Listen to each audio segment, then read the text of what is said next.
Welcome to Listen and Learn. Before we begin the story, I want to speak to you for a moment. If you are learning English and you sometimes feel confused, slow, or unsure of yourself, this is normal. Maybe you understand English when you read, but listening feels difficult. Maybe you know many words, but stories feel hard to follow. If that is your situation right now, you are not alone. That is why this story is made for you. Today, you will listen to a simple, realistic story called A Wrong Phone Call. It is written in clear Level 2 English, with short sentences, natural dialogue, and everyday vocabulary. The story moves slowly, so you can follow the meaning without stress. This is not a fast or complicated story. It is a story about ordinary life, small mistakes, and how one simple moment can change everything. While you listen, you do not need to understand every word. Just relax and follow the story. Your listening will improve naturally. Your reading will become smoother. This is how real English learning happens, through stories, not pressure. So now, get comfortable, listen carefully, and let the story guide you. This is Listen and Learn, and this is A Wrong Phone Call. Chapter 1. The Call. It was a quiet evening, the kind Daniel liked. He was at home, sitting on the sofa with his jacket still on, feeling tired after a long day at work. The room was warm, and the street outside was calm. He planned to eat something simple, watch a little television, and go to bed early. Nothing about the evening felt unusual. Then his phone rang. Daniel looked at the screen and saw an unknown number. For a second, he thought about letting it ring. He often ignored calls like this, but something made him answer. He lifted the phone and spoke in a neutral voice, not expecting anything important. "Hello?"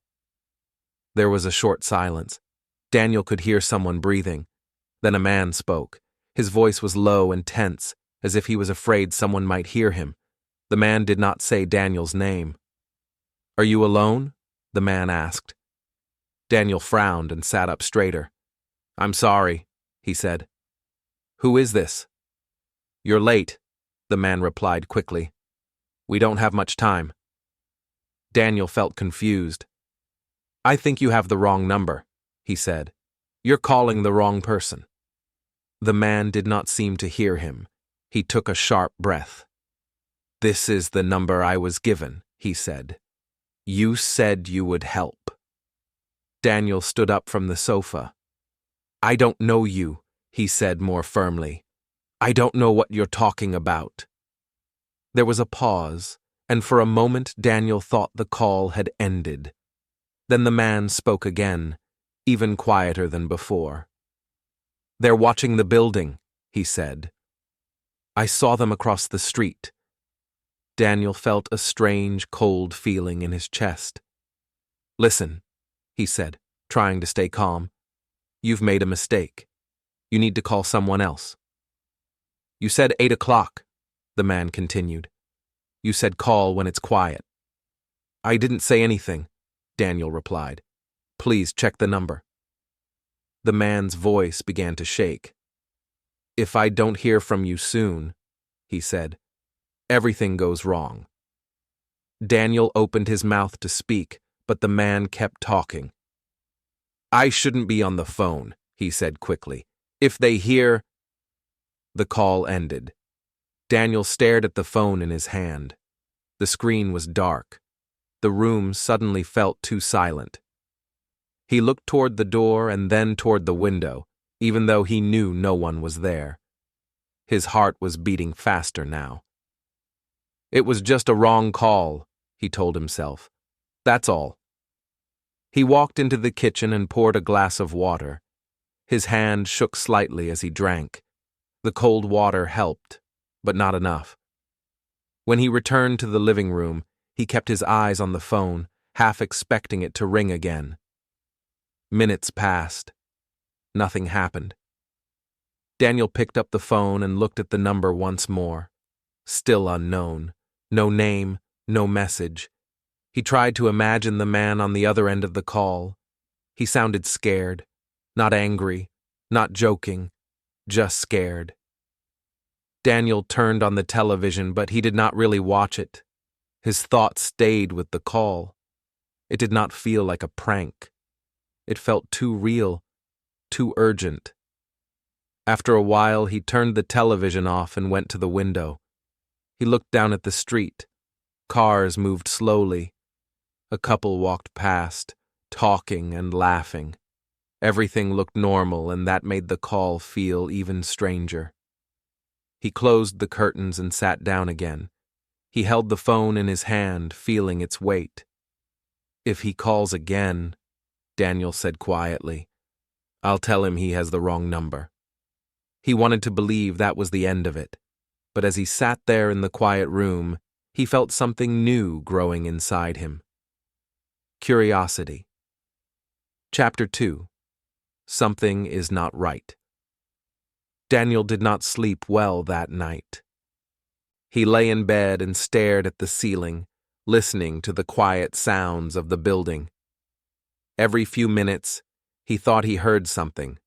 A door closing, a step in the hallway, a voice outside. Each time, he told himself it was nothing. Still, his mind kept returning to the phone call. He replayed the man's words again and again. "You said 8 o'clock. They're watching the building. If I don't hear from you soon, everything goes wrong." Daniel turned onto his side and closed his eyes. He tried to remember the details.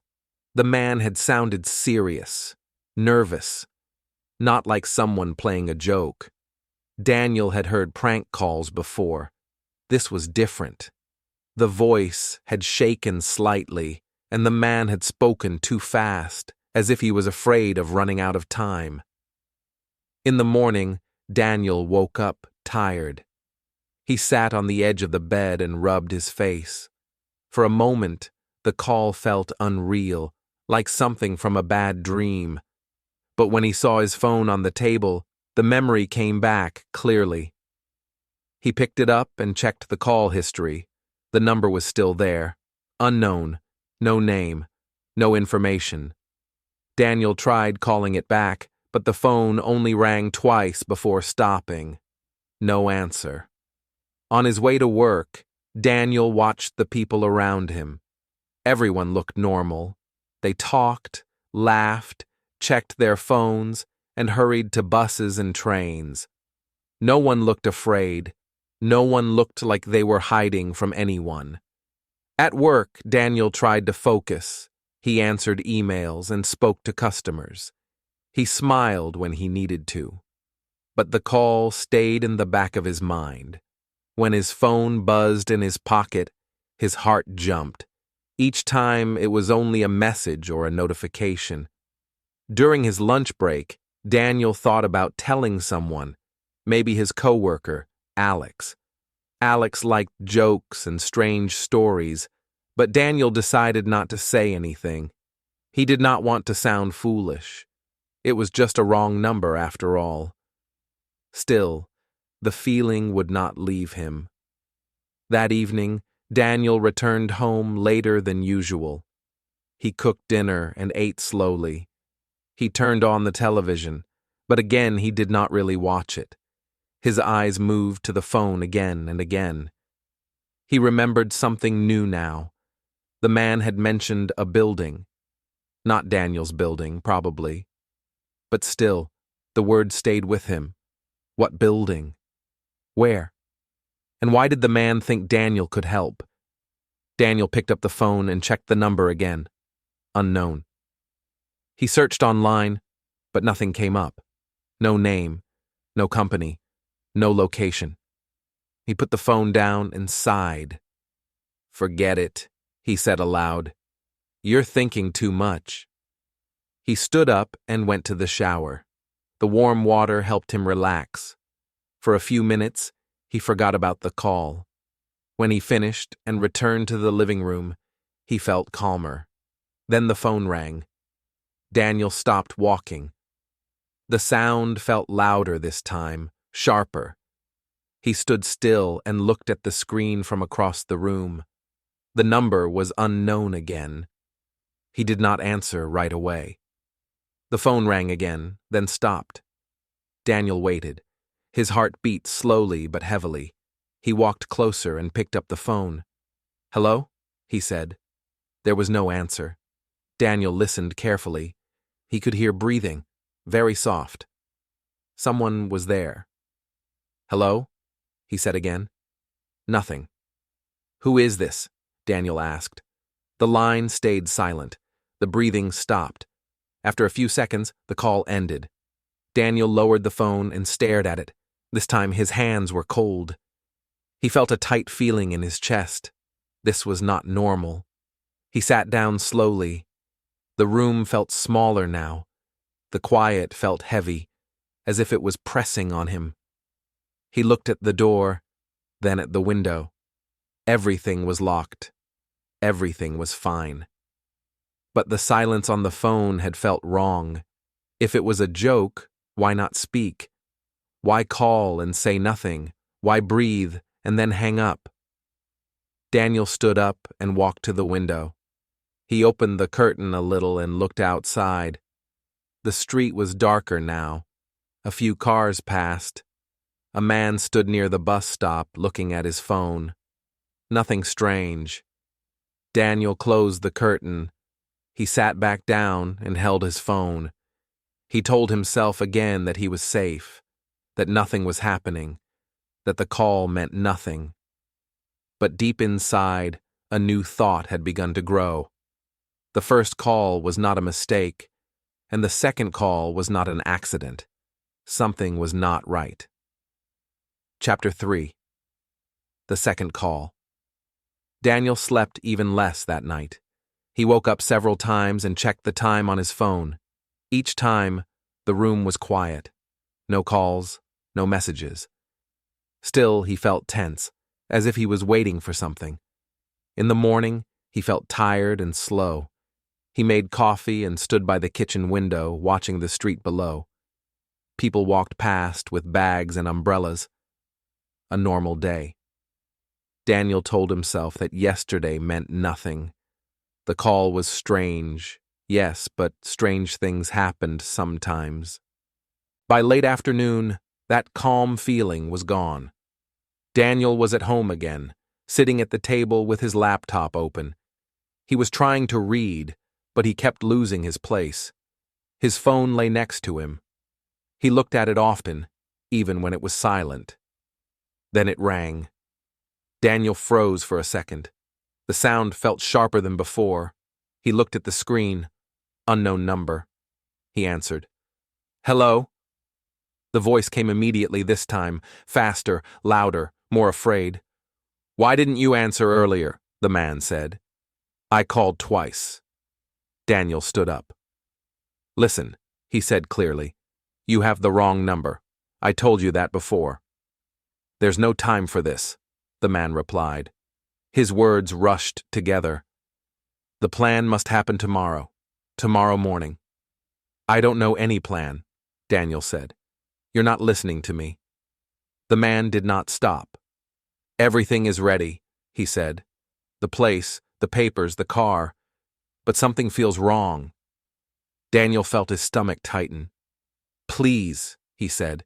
"You need to stop calling me. I can't help you." The man breathed heavily. Daniel could hear noise in the background now. Traffic. Voices. The man sounded as if he was outside. "You said I could trust you," the man said. "You said you would be there." "I never said that," Daniel replied. "I don't know you." There was a short pause. Daniel hoped the call would end. Then the man spoke again, quieter but more urgent. "They asked questions today," he said. "About me, about the building." Daniel closed his eyes for a moment. "I don't understand," he said, "and I don't want to." "You have to understand," the man said. "If this goes wrong, I lose everything."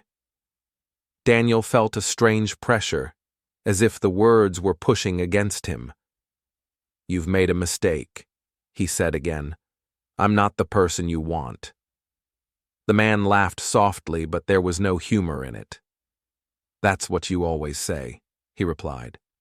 "I've never spoken to you before," Daniel said. His voice sounded steady, but he did not feel calm. "This is the second time you've called me." "Second?" the man asked. "No, we've talked before." "No," Daniel said firmly. "We haven't." The man was silent for a moment. When he spoke again, his voice shook. "Then why do you know the time?" he asked. "Why do you know about tomorrow?" Daniel opened his mouth, then closed it again. He did not know how to answer. He did not know anything about tomorrow. But the man's question made it sound as if Daniel did. "I don't know anything," Daniel said finally. "You're confusing me with someone else." The man sighed. "I can't explain this now," he said. "Not on the phone." "Good," Daniel replied, "because you shouldn't call me again." "I need to hear your voice," the man said. "I need to know you're still there." Daniel felt his heart beat faster. "I'm here," he said, "but I'm not the person you think I am." The man spoke very quickly now. "Tomorrow morning," he said. 8 o'clock. If you don't come, they'll know something is wrong." "I'm not coming anywhere," Daniel said. "I'm not involved in this." "You are now," the man replied. Daniel took a step back from the table. "No," he said. "I didn't choose this." The man's voice dropped suddenly. "I shouldn't be talking," he said. "Someone's looking at me." "Hang up," Daniel said. "Call the police. Call anyone else." "I can't," the man whispered. "I can only call you." Before Daniel could answer, the line went dead. Daniel stared at the phone. The call had ended again, just like before. His reflection stared back at him from the dark screen. This time, he did not tell himself it was nothing. The man had spoken about plans, about tomorrow, about consequences. He had spoken as if Daniel mattered. Daniel sat down slowly. His legs felt weak. He looked around the room, trying to feel normal again. He had done nothing. He had said nothing. And yet, it felt as if he had stepped into something he could not step out of. For the first time, Daniel understood one thing clearly. Whether he wanted it or not, he was involved now. Chapter 4. Asking for Advice. The next morning, Daniel woke up with a heavy feeling in his chest. For a few seconds, he lay still and listened to the sounds of the building.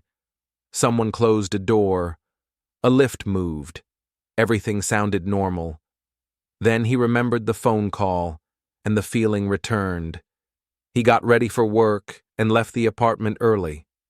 The cool air outside helped him think. He walked faster than usual, as if moving quickly might push the thoughts away. But the man's voice stayed with him, clear and sharp in his mind. At work, Daniel tried to focus. He answered emails, spoke to customers, and nodded when people talked to him. But he kept checking his phone. Every vibration made him look down. Nothing came. By mid-morning, Daniel decided he needed to tell someone, not the police, not yet, but someone who knew him, someone who would listen. During the coffee break, he sat down with Alex, a co-worker from the next desk.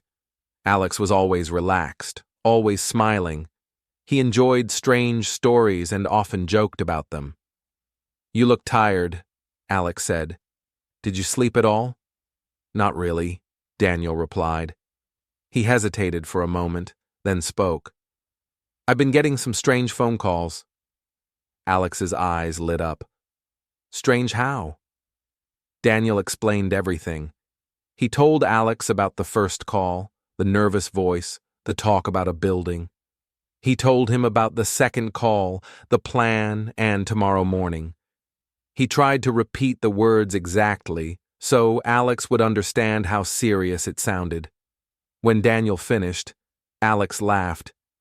"A wrong number," Alex said. "That's all. Or maybe someone playing a joke." "It didn't sound like a joke," Daniel said. "They never do," Alex replied. "That's how prank calls work. They want you to feel worried." Daniel shook his head. "The man sounded afraid," he said, "and he remembered things, times, details." Alex took a sip of coffee. "People make things up," he said. "You'd be surprised how real they can sound." "Why call again and say nothing?" Daniel asked. "Why just breathe and hang up?" Alex shrugged. "To scare you." Daniel looked down at his cup. He did not answer right away. "You're thinking too much," Alex continued. "If it was real trouble, he would call the police, or the right person." "He thinks I am the right person," Daniel said quietly. Alex smiled. "That's the joke." Daniel did not smile back. After the break, Daniel returned to his desk. He tried to work, but Alex's laughter stayed with him. Maybe Alex was right. Maybe it was nothing. But Daniel could not forget the sound of the man's voice. It was not playful. It was tight and rushed, like someone running out of air. Later that day, Daniel thought about the details again. The man had said 8 o'clock. Tomorrow morning. He had talked about a plan, about people watching a building. These were not random words. They followed a story, a clear one. That evening, Daniel went home feeling uncertain. He cooked dinner, but did not eat much. He moved around the apartment, straightening things that did not need to be straightened. He checked that the door was locked. Then he checked it again. He sat down and looked at his phone. No calls. For a moment, Daniel felt relief. Maybe Alex was right. Maybe the man would not call again. Maybe the story would end quietly. Still, Daniel could not relax. He picked up the phone and read the call history again. The unknown number stared back at him. It felt like a question without an answer. He thought about calling the number again, but he stopped himself. What would he say? That he was not the right person? He had already said that. Daniel sat back and thought carefully. He did not want to panic. He did not want to imagine things that were not there, but he also did not want to ignore something important. "If he calls again," Daniel said aloud, "I'll listen." He decided not to take any action yet. No police, no more telling friends. He would wait and see what happened. If the man called again, Daniel would pay attention to every word. He put the phone down and turned on the television. The sound filled the room, but his thoughts stayed quiet and tense. Outside, night fell slowly over the city. Lights came on in the windows across the street. Somewhere, people were making plans for the next day. Daniel sat alone on his sofa, waiting. And even though nothing happened that night, he had a strong feeling about one thing. This was not over yet. Chapter 5: A Name and a Place. The call came the next evening, just after 9. Daniel was sitting at the small table near the window, reading the same page again and again without understanding it. When the phone rang, he knew before he looked at the screen. His body reacted first. His shoulders tightened. His breath stopped for a moment. Unknown number. He answered. "Yes?" The voice came immediately. It sounded tired and rough, as if the man had not slept. "Thank God," the man said. "I thought you wouldn't answer." Daniel stood up slowly. "You need to stop calling me," he said. "I told you before, I'm not the person you think I am." "I know," the man replied quickly. "I know you say that, but listen to me, please." Daniel did not speak. He held the phone close and listened. "They're closer now," the man said. "I can feel it. Everything is moving too fast. I can't help you, Daniel said. You need to call someone else. I can't, the man said. I can't trust anyone else. Daniel closed his eyes. Why me? He asked. Why do you keep calling me? There was a short pause.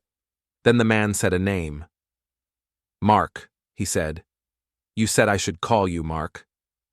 Daniel's heart jumped. That's not my name, he said quickly. The man stopped speaking. For a second, there was only silence. What? The man asked. My name isn't Mark, Daniel said. You've got the wrong person. The man breathed heavily. No, he said. It must be you. This is the number. It isn't, Daniel replied. You just said the wrong name. The man did not answer right away. When he spoke again, his voice was lower. Maybe I said it wrong, he said. Maybe I remembered it wrong. Daniel felt a strange mix of relief and worry. The wrong name proved what he had been saying, but it also showed how confused and desperate the caller was. Listen, Daniel said more gently. You need help. Real help. I need you, the man said. I need you to understand. I don't understand anything, Daniel replied. You won't explain. The man spoke faster now. Tomorrow, he said. No, tonight. It has to be tonight. Tonight where? Daniel asked without thinking. The man answered immediately. King Street, he said. Near the old station, you know the cafe on the corner? Daniel's hand tightened around the phone. The place was real. He knew it. He walked past it sometimes on his way home. I know it, Daniel said quietly. I'll be there, the man said. At 10. Daniel looked at the clock on the wall. It was already 9:15. I'm not coming, Daniel said. I know you say that, the man replied. But you will. Daniel picked up a pen from the table. Without thinking, he wrote the name of the street on a piece of paper. King Street, Old Station, Cafe. What is this about? Daniel asked. Tell me that. The man's voice shook. It's about a mistake, he said. A bad one, and about getting out before it's too late. Out of what? Daniel asked. I can't say, the man replied. Not on the phone. You keep saying that, Daniel said. Then why call me at all? Because you answered, the man said. Because you're still listening. Daniel felt pressure building inside him. He had tried to stay calm, to stay outside the situation. But now there was a place, a time, a name. You said you can't trust anyone else, Daniel said. Why? They're all connected, the man replied. Everyone is watching everyone. That doesn't make sense, Daniel said. It doesn't have to, the man said. It just has to be true. Daniel leaned against the table. You're asking me to be part of something dangerous, he said. I'm asking you to be there, the man replied. Just that. I don't know you, Daniel said. I know, the man said, but I know you. Daniel did not understand that, and he did not like it. I won't promise anything, Daniel said. I don't need a promise, the man replied. I just need to know you heard me. Daniel looked down at the paper with the address written on it. I heard you, he said. Good, the man said. That's enough. There was a sound in the background, a door opening, voices. I have to go, the man said quickly. If I don't see you, I'll know. Know what? Daniel asked. That I was right to be afraid, the man said. The call ended. Daniel lowered the phone slowly. His breathing felt shallow. He looked at the paper on the table and read the words again. A name he did not recognize, a place he knew well, a time that was coming fast. He sat down and stared at the wall. He felt pulled in two directions. One part of him wanted to tear the paper in half and forget everything. The other part wanted to know why a stranger trusted him more than anyone else. Daniel folded the paper and put it in his pocket. He did not know what he would do, but the pressure was there now, clear and heavy, and it was not going away. Chapter 6. The Decision. Daniel did not leave the apartment right away. He stood in the middle of the living room, holding the phone in his hand, the folded paper still warm in his pocket. King Street, 10 o'clock. The words repeated in his mind like a quiet rhythm. He sat down and tried to think clearly. He could ignore the calls. That was the easiest choice. He could turn the phone off and go to bed. In the morning, everything would feel smaller and less important. He could change his number. That would stop the calls for good. The man would not be able to reach him again. The problem would end. Or he could try to understand.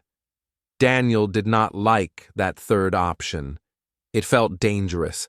It felt like stepping into deep water without knowing how far the ground was. But the other choices did not feel right either. Ignoring the calls felt careless. Changing his number felt like running away. He walked to the window and looked out at the street. The cafe on King Street was not far from here. He could picture it clearly. The lights, the empty tables late at night, the old station across the road. He checked the time again. 9:35. Daniel told himself one thing. He would not go anywhere. He would not meet anyone. But if the phone rang again, he would listen. He would ask questions. He needed to know what was really happening. As if the thought had called it, the phone rang. Daniel felt a tight feeling in his chest. He answered at once. Yes? I knew you would answer, the man said. His voice was unsteady, like someone speaking while walking fast. Talk to me, Daniel said. Really talk this time. There was a short pause. I can't say much, the man replied. You keep saying that, Daniel said, but you keep calling me. I don't have a choice, the man said.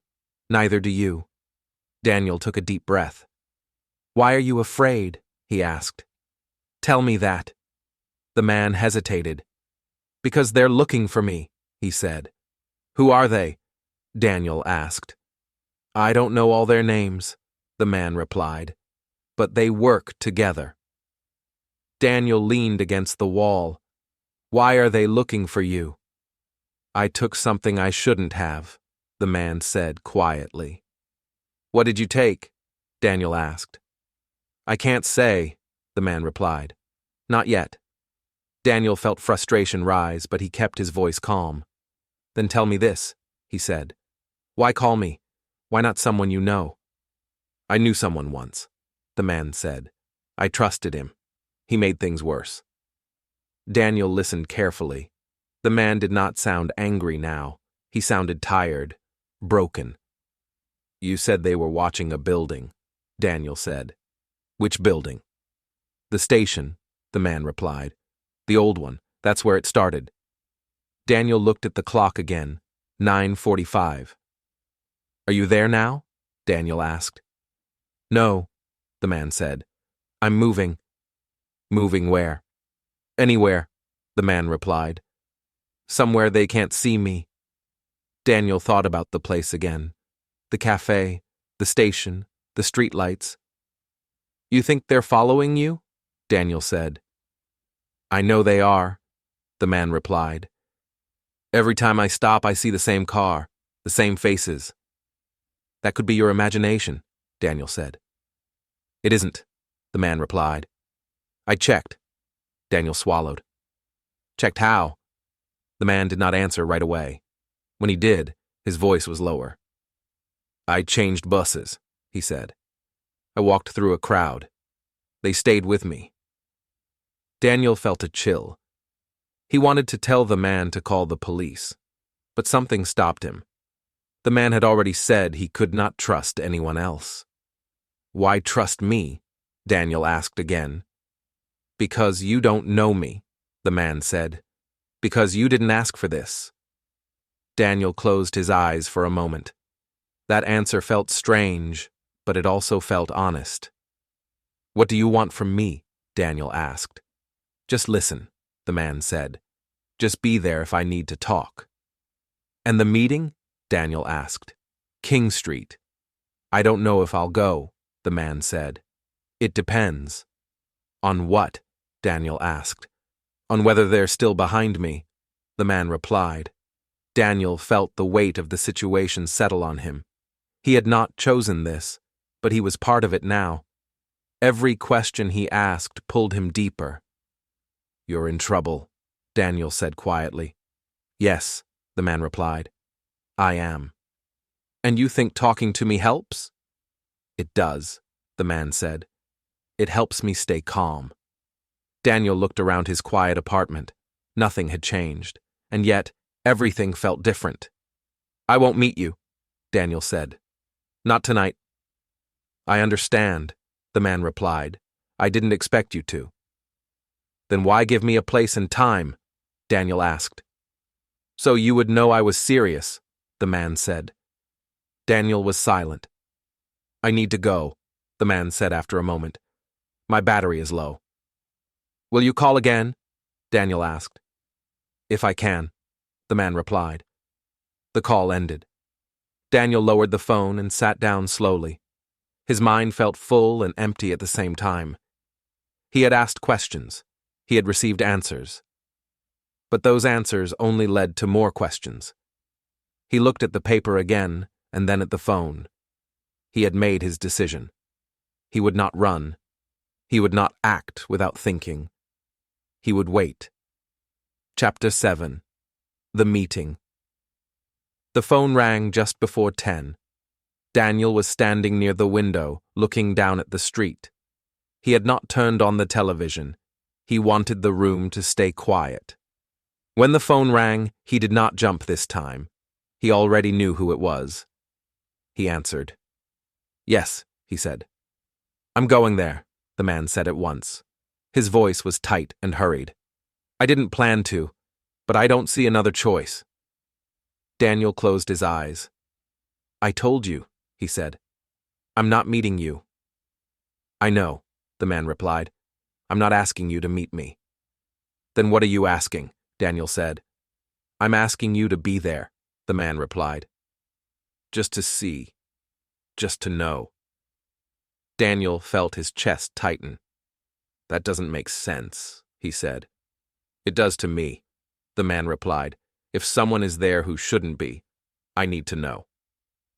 Daniel walked away from the window and sat down. You're putting me in danger, he said. I wouldn't ask if it wasn't important, the man replied. That's not an answer, Daniel said. The man was quiet for a moment. When he spoke again, his voice was lower. I can't do this alone, he said. Daniel listened. He could hear traffic in the background. The man was moving again. I said no, Daniel replied. I know, the man said. I heard you. Then stop calling me, Daniel said. I can't, the man replied. Not yet.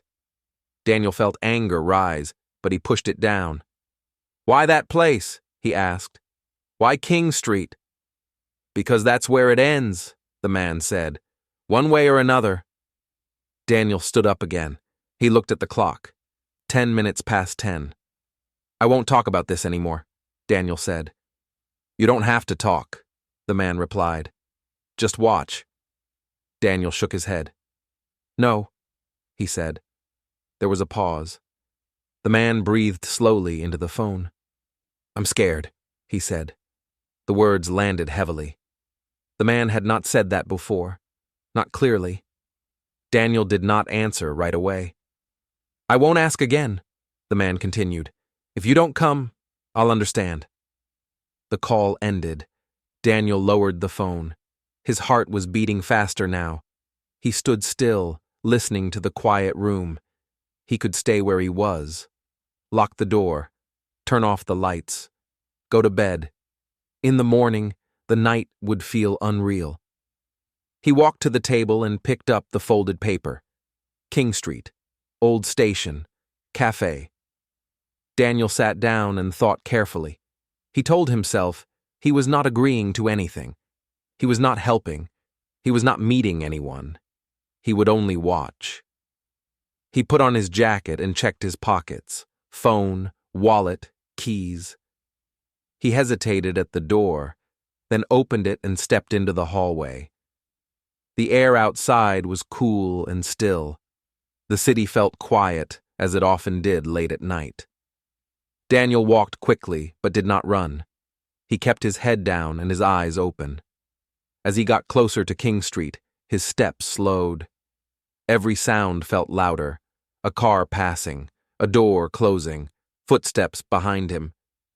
He looked back once, then again. No one followed. The cafe was easy to see. Its lights were still on, but the chairs inside were empty. Across the street, the old station stood dark and silent. Daniel stopped at the corner, half hidden by a closed shop. He checked the time, 10:25. He did not see the man. Daniel waited. A few minutes passed. Then he saw someone walking toward the cafe, a man in a dark jacket. He moved quickly, looking over his shoulder as he crossed the street. Daniel's heart beat harder. The man stopped near the cafe door. He did not go inside. He stood there, pretending to check his phone. Then he looked around again. Daniel stayed where he was. He did not move. He did not step closer. A car drove past slowly and stopped near the station. Its engine stayed on. The lights were off. Daniel felt a cold feeling in his stomach. The man near the cafe noticed the car, too. He turned away from it, then back again. He took a step toward the cafe door, then stopped. Daniel wanted to leave. Every part of him told him to turn around and go home. But he stayed. The man raised his phone and spoke into it. Daniel's phone vibrated at the same time. Daniel did not answer.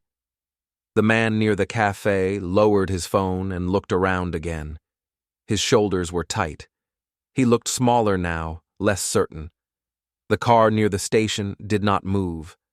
Time passed slowly. Each second felt longer than the one before. Daniel stayed in the shadows, watching. He did not know what he was waiting for. A sign, a mistake, an ending. He told himself again that he would not get closer. He would not speak. He would not step into the light. But as he stood there on the dark street, one thing was clear. Watching from a distance did not feel safe at all. Chapter 8. Watching and Waiting. Daniel stayed where he was, half hidden by the dark shopfront. He did not move. He did not even breathe deeply. The street in front of him looked calm, almost empty, but he felt as if something was about to break the silence. Across the road, the man stood near the cafe. He kept his head down, but his eyes moved constantly. He looked at the cafe window, then at the old station, then back down the street. He did not look relaxed. He looked like someone waiting for bad news. Daniel watched the people who passed by. A couple walked past the cafe, talking quietly. A man with a backpack crossed the street and disappeared around the corner. A taxi stopped, then drove on again. Nothing stayed still for long. The car near the station was still there. Its engine made a low, steady sound. The lights remained off. Daniel could not see the driver. He wondered again who the caller really was. The man looked ordinary. Medium height, dark jacket. Nothing special. He did not look like someone with secrets or enemies. And yet he stood there like a man who expected trouble. Daniel checked the time. 10:38. He told himself he should leave. He had done what he said he would do. He had watched.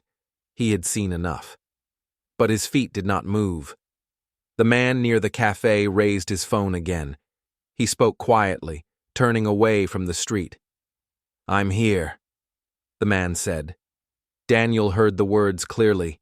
It was the same voice. Daniel felt his stomach tighten. Hearing the voice in real space, not through the phone, made everything feel sharper and more dangerous. The man ended the call and put the phone in his pocket. He took a step toward the cafe door. At that moment, the car by the station moved. It rolled forward slowly, then stopped again, closer to the cafe. The engine stayed on. The man noticed. He froze for a second. Then he turned and walked quickly toward the cafe door. He pulled it open and stepped inside. Daniel took a step forward without thinking, then stopped himself. He stayed in the shadows. Through the cafe window, Daniel could see the man standing near the counter. The cafe was almost empty. A single worker stood behind the counter cleaning a cup. The man looked back toward the street through the glass. The car did not move. Another minute passed. Then the cafe door opened again. A second person stepped out. Daniel's heart began to race. This man was taller. He wore a light jacket and moved with confidence. He did not look around. He walked straight toward the first man. The first man stiffened. Daniel could not hear what they said, but he saw their faces. The first man looked scared. The second man looked calm. The car engine stopped. A door opened. Daniel's chest felt tight. He wanted to shout. He wanted to warn the man, but he stayed silent.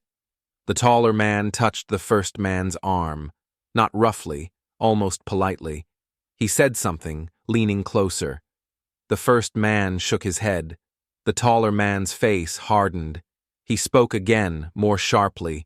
The cafe worker looked up, confused. Then everything happened at once. The first man pulled his arm free and stepped back. He bumped into a chair, knocking it over.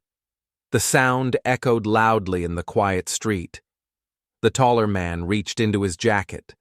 Daniel felt a rush of fear. But the man did not pull out a weapon. He pulled out a phone. He held it up and showed the screen to the first man. The first man stared at it. His shoulders dropped slightly, as if some strength had left him. The cafe worker stepped back, unsure what to do. The taller man spoke again, his voice calm but firm. He pointed toward the station. The first man shook his head again. His mouth moved quickly. He was begging now. Daniel took another small step forward. He felt helpless. Watching was not enough. The car door opened again. A third person stepped out. This one stayed near the car and watched. The street felt suddenly smaller, closed. The taller man took the first man by the arm again, this time more firmly. "No," the first man said loudly. His voice cracked. Daniel heard it clearly. That voice, the voice from the phone. The taller man started to lead him toward the car. The cafe worker came out from behind the counter. "Hey," he said. "What's going on?" The taller man turned his head slightly. He smiled. "Everything's fine," he said. It did not sound fine. The first man looked around wildly. For a moment, his eyes passed over Daniel's hiding place. Daniel froze. He did not know if the man saw him or not. Then the man shouted, "Mark!" Daniel's heart stopped. The name cut through the air. The taller man tightened his grip. "Let's go," he said. The car door opened wider. Daniel knew then that something had gone wrong.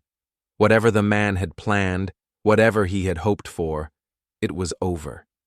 Daniel stayed where he was, trapped between fear and the need to act. Watching and waiting was no longer enough, and the tension in the street was about to break. Chapter 9. The Truth Comes Out. "Mark." The name echoed in Daniel's head. He stepped out of the shadows before he had time to think. His legs felt heavy, but he kept walking. The street light caught his face as he moved closer to the cafe. "Stop," Daniel said. His voice sounded louder than he expected. The taller man turned first. He looked surprised, but only for a moment. The third man near the car shifted his weight, watching carefully. The first man, the caller, stared at Daniel as if he had seen a ghost. "You," the caller said. His voice broke. "You came." "I said I would watch," Daniel replied. "That's all." The taller man smiled politely. "Is there a problem?" he asked. "Yes," Daniel said. "There is." The caller pulled his arm free and stepped closer to Daniel. "I told him," he said quickly. "I told him you would understand." "Understand what?" Daniel asked. The taller man sighed. "This is unnecessary," he said. "Let's not make a scene." "Too late," Daniel replied. The cafe worker stood by the door, uncertain. A couple across the street slowed down to look. "Tell me," Daniel said to the caller. "Now." The caller swallowed. His eyes moved between Daniel and the men by the car. "I made a mistake," he said. "I thought someone was after me." The taller man shook his head. "You were being followed," he said, "by us, because you ran." "Because I was scared," the caller said. "Because I thought—" He stopped and took a breath. "I thought you were part of it." Daniel frowned. "Part of what?" "The company," the caller said. "The people I work for." The taller man stepped back slightly. "Worked for," he corrected. Daniel looked at the caller. "You thought I was someone from your work?" The caller nodded. "Your number is one digit away from his," he said. "Mark's. I called by mistake. When you answered, I thought you were him." Daniel felt a strange mix of relief and anger. "I told you I wasn't Mark." "I know," the caller said, "but I was already afraid. I heard what I wanted to hear." The taller man spoke calmly. "He took documents," he said. "Nothing illegal, but nothing he should have taken without permission. When he didn't come to work and stopped answering calls, we looked for him." "I thought you were watching me," the caller said, "following me." "We were trying to talk," the taller man replied. Daniel looked at the car, then back at the caller. "And the plan?" he asked. "Tomorrow morning?" The caller let out a short laugh without humor. "That was me trying to leave," he said. "I thought if I met the right person, everything would stop." "You chose the wrong person," Daniel said. "I know," the caller said. "I'm sorry." The taller man checked his watch. "This has gone far enough," he said. "Come with us. We'll talk properly." The caller hesitated. He looked at Daniel again. "I didn't mean to pull you into this," he said. "I just needed someone." Daniel felt the weight of the past days press on him. Sleepless nights, fear, waiting. All of it, because of one wrong number. "You scared me," Daniel said quietly. "I was scared too," the caller replied. Daniel nodded slowly. "That doesn't make it right." "No," the caller said. "It doesn't." The taller man opened the car door. "Let's go," he said again. The caller took one step toward the car, then stopped. "Thank you," he said to Daniel, "for answering."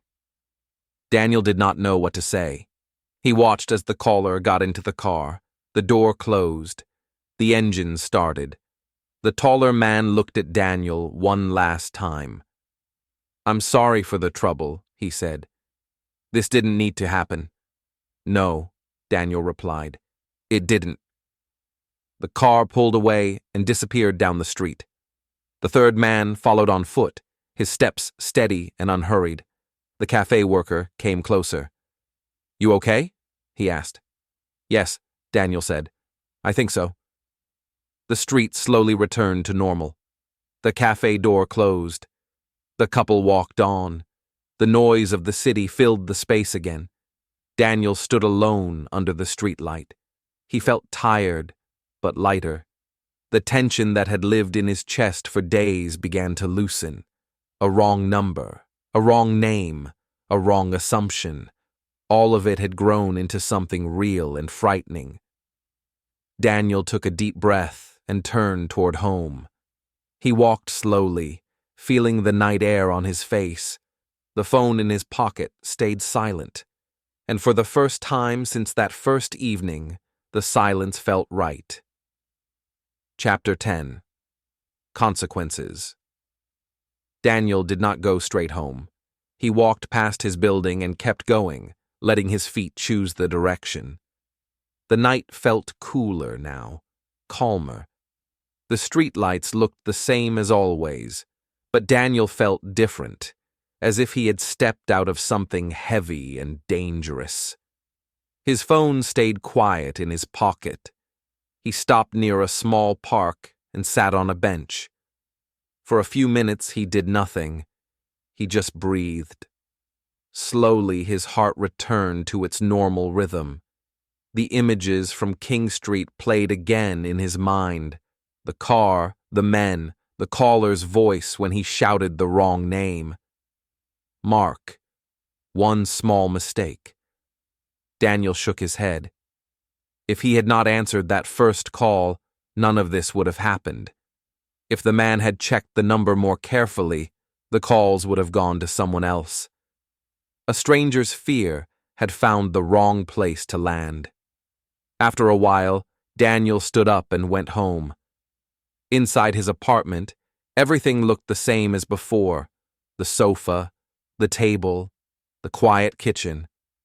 But the calm felt fragile now, as if it could break easily. Daniel checked the locks and sat down. He picked up his phone and stared at the screen. No missed calls, no new messages. He slept that night, but his dreams were restless. The next morning, Daniel woke up early. The sun was already up, filling the room with pale light. For a moment, he felt peaceful. Then the memories returned. At work, Daniel felt tired but alert. He noticed small things more than usual: the sound of footsteps, the way people spoke, the movement of cars outside the window. Alex came by his desk before lunch. "You look better today," he said. "Did the mystery caller disappear?" Daniel hesitated. Then he nodded. "Yes," he said. "It's over." Alex smiled. "See, I told you it was nothing." Daniel did not smile back. "It wasn't nothing," he said. Alex looked at him more closely. "What do you mean?" Daniel thought for a moment. He did not want to explain everything. He did not want to sound dramatic, but he also did not want to pretend it was a joke. "It was a mistake," Daniel said carefully. "A wrong number, but it got serious." Alex laughed lightly. "Serious how?" Daniel shook his head. "I don't want to talk about it." Alex raised his hands. "Okay, your secret." The conversation ended there, but Daniel felt the weight of it. Someone had to explain things, not to Alex, not to coworkers, but to the people involved. Later that afternoon, Daniel's phone rang. This time, it was not an unknown number. "Daniel?" a woman's voice asked. "Yes," he replied. "My name is Anna," she said. "I work with the company you encountered last night." Daniel felt his body tense. "Why are you calling me?" "To explain," Anna said, "and to apologize." Daniel listened. She spoke calmly and clearly. She explained that the man had taken work documents because he felt treated unfairly. He panicked when people tried to contact him. When he ran, the situation became worse. The wrong phone call pulled Daniel into something he never should have been part of. "We should have handled it differently," Anna said. "I'm sorry you were frightened." Daniel leaned back in his chair. "I didn't ask for any of it," he said. "I know," Anna replied. "That's why I'm calling." The call ended politely. Daniel felt a strange sense of closure. The story now had an ending that made sense. That evening, Daniel went for a walk again. He passed King Street without stopping. The cafe was open. People were sitting inside, laughing and talking. The old station stood quietly across the road, just another building in the city. Nothing about the place showed what had happened. Daniel realized how close he had come to real danger without meaning to. He had not followed anyone. He had not broken any rules. He had only answered a phone. Fear had done the rest. At home, Daniel sat down and turned off his phone. He did not feel the need to check it anymore. He thought about the caller, about how fear had made him hear what he wanted, see enemies where there were none, trust the wrong person for the right reasons. Daniel understood something now. Danger does not always arrive loudly. Sometimes it comes quietly, in the form of a simple mistake. He went to bed feeling tired but calm. The tension that had filled his days slowly faded. The night passed without interruption. When Daniel woke up the next morning, the phone was still silent, and this time he knew it would stay that way. Chapter 11. A quiet ending. The days that followed were quiet. At first, Daniel noticed the silence more than anything else. His phone stayed where it was, untouched on the table. It did not ring during dinner. It did not vibrate at night. Each hour without a call felt strange, as if something was missing. Then, slowly, the silence began to feel normal again. Daniel returned to his usual routine. He went to work, came home, cooked simple meals, and watched the news in the evenings. People talked about ordinary things, traffic, weather, weekend plans. No one spoke about King Street or a man who had called the wrong number. That felt right. At work, Daniel found it easier to focus. He no longer checked his phone every few minutes. He listened when people spoke to him instead of thinking about what might happen next. The tension that had lived in his body for days slowly eased. Still, he was not exactly the same. One afternoon, while waiting for the bus, Daniel saw a man talking loudly on his phone. The man looked worried, his voice sharp and rushed. Daniel felt a brief flash of unease. Then he reminded himself that not every call led to trouble. Most calls were just calls. That evening, Daniel sat by the window and watched the city. Lights turned on one by one. Cars moved along the street below. Lives continued, crossing and separating without notice. He thought about how easily everything had begun. One wrong number, one answered call, a small moment that had grown into something heavy and frightening. He thought about the caller, about how fear had changed the way the man listened, how it had made him hear a familiar name in a stranger's voice, how it had made him believe he was being watched. Fear had closed his world until only one person remained. Daniel understood that now.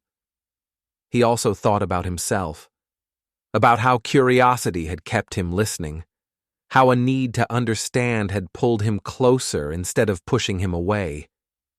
He had told himself he was only watching, only waiting. But even that choice had carried risk.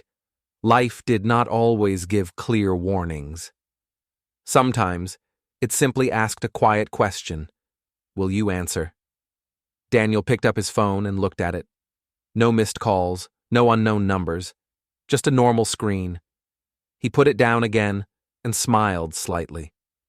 Later that week, Daniel met Alex for coffee. They talked about work, plans, and nothing important. Alex laughed and told a story about a wrong email sent to the whole office. "Imagine if that turned into something serious," Alex said, shaking his head. Daniel nodded. It happens, he said. Alex did not notice the meaning behind the words. On Saturday morning, Daniel walked through the city. He passed the old station without stopping. He passed the cafe and looked inside. New people sat at the tables.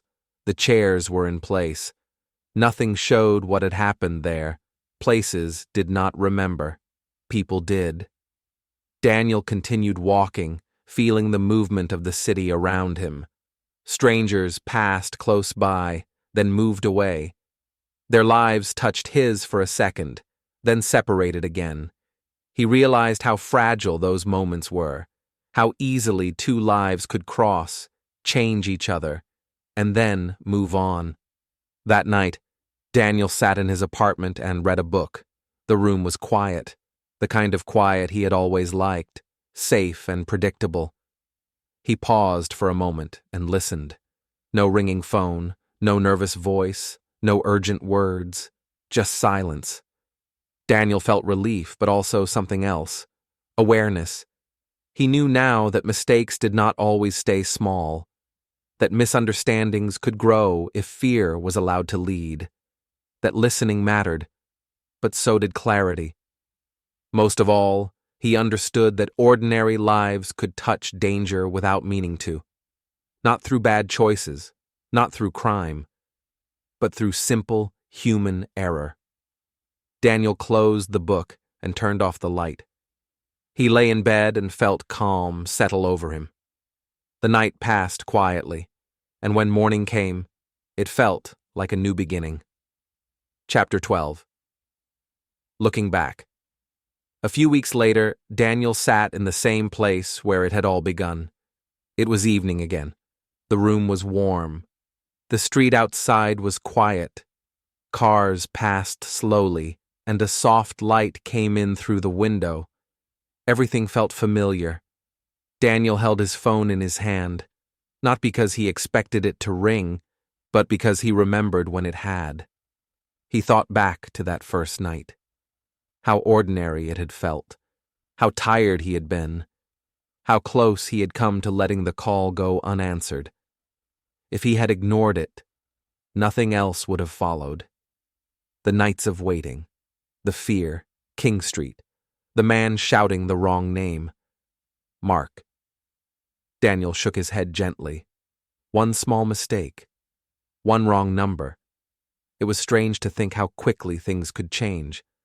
A voice on the phone, a few words spoken in fear, and suddenly 2 lives crossed in a way neither person planned. Daniel did not feel angry anymore. Not at the caller, not at himself. Fear made people do strange things. It made them listen badly and trust the wrong signals. It made them reach out, even when they did not fully understand who was on the other end. He had felt that fear too, in a quieter way.